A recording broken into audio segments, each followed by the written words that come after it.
In 1964, I moved from California, where I had used Arkansas stones for sharpening for many years. I had an 8-inch bench stone that I got from my grandfather, and the movers misplaced or lost it. I had so much trouble, I visited hardware stores within a 50-mile range. None of them knew what an Arkansas stone was, even though they were only 100 air miles from the world's single source of that wonderful material.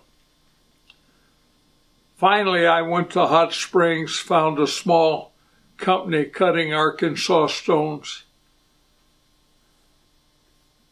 and went into the whetstone business. And I stayed in the whetstone business until a man named Louis Graves appeared in my store one day and asked me, "Why aren't you selling my crock stick?"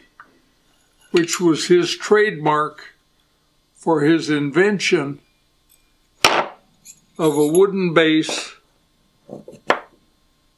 with 2 rods at a 45-degree angle. And I told him, just another sharpening gadget. He said, "Have you tried it?" I said, "No." He said, "Would you try it?" And I said, "Yes."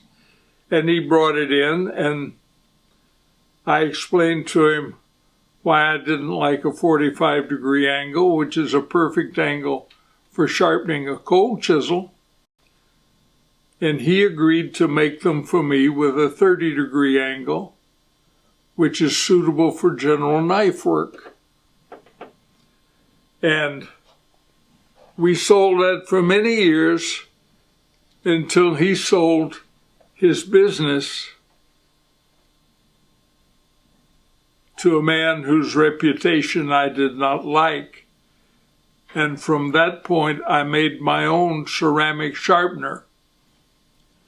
And for years, we've made this ceramic sharpener, and it's always sold for $39.95. Before much time, we'll have to increase that price because our profit margin has shrunk every year. The quality of ceramic that we use is made for us by the Coors Beer Company in Colorado. And we have a woodworker in Missouri making the bases for us.